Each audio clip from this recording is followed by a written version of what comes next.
Hey Turtle Proto Collectors, this is CJ here, back with another prototype blog. Today I'm going to go over molding, and when I mean molding, I'm not talking about production molding that would make the actual figures you'd buy off the shelves, but I'm talking about the molding that the sculptors and designers would do to make the hard copies. So if you don't know what a hard copy is, take a look back a few videos, and I've got a whole video on exactly what hard copies are.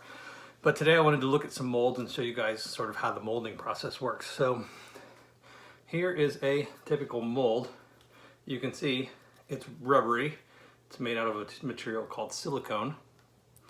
This particular mold, I'm going to open it up here, and you'll see it's for, let me make sure the parts don't fall. This one's for Bride of Frankenstein April.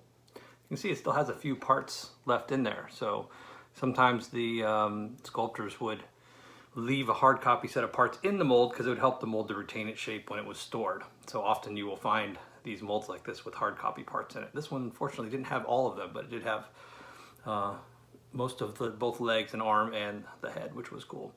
So how were these molds made? So what they do, they take the sculpt, which is a wax, which at some point I'll go into sculpting in detail. But those are very fragile, so they had to make something that was a little more rigid. This is a resin material and it's very hard. You can still break it.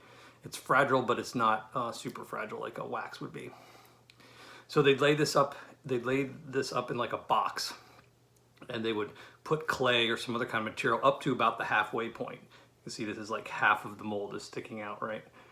So they'd lay up clay, and then they would pour this liquid silicone material over that. Then they'd let it dry.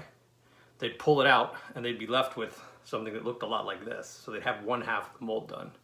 They'd go in and they'd drill these little pinholes here. Sometimes you'll see channels rather than pins. And these would allow, when they make the other half, you'll see there's bumps on this side that match those. That would allow the two halves to align properly when they put them back together. So they'd spray some anti-stick stuff on here, and then they would pour the other side. When that was done, you basically have this would come out of the box, and you could peel it open and then get the parts out of the inside. You'll see here that the actual hard copy pins are molded right in, and you can tell there right here that the pin is actually in the mold when they mold it, and that allows the pins to fit very, very tightly and to be dead straight, so they don't have to worry about trying to drill a pinhole out for those pins, which would also mean the pins would be fairly loose. So that's one reason that the pins stay super tight. You'll see some extra material here. You can probably see it best on this one. This little bits of material coming out like this, and this long channel here. That's what's called the sprue, which is a similar term in this kind of molding and in the production molding. And that's where the material enters the mold and flows in. So you can see if I put this together, we'll have, oh, this is a much better shot of the sprue here. There, right there, you can really see the sprue. This one is not yet broken off and cleaned up, so that's where the material's poured in. So I put this together, you'll see on this side there are a bunch of holes. So the guy molding this would set this up like this, and sometimes they use pressure, small pressure machine to push the material in. Sometimes they just pour it by hand and let gravity do its job, but each one of these ports would be filled, and then they would let that dry, and then the mold would open up and the parts would be inside. So these little lines here, these tinier ones that look kind of like a sprue, these are what's called air vents. So when you're pouring material into the mold, you'll get air in here trapped. So you have to let that air go out somewhere. So they make these tiny little vents to allow the air to come out. So sometimes you'll see hard copy parts that have like what's called air bubbles in them. It's like a little void in the part, like a cavity, like almost like a meteor crater in the part. And that's where an air bubble got trapped and didn't escape. And so the resin couldn't pour into that part, and you'll get a chunk of the part is missing. So they have to sometimes do these multiple times to get a good part. Maybe they can even come in and channel out and drill out new air holes in the material after it's molded to make sure that all the air is getting out. So that's the April mold. I'm going to show you one other one here. This one is backed in big slabs of plaster. Occasionally you'll even see molds made in this plaster, but this one's not. So I'm just going to show you guys what this one is. So this is the Team Ninja hard copy mold, a final hard copy mold. And I know it's final because I can tell with the shell details that are on this part, whereas some of the other earlier molds did not have the shell details.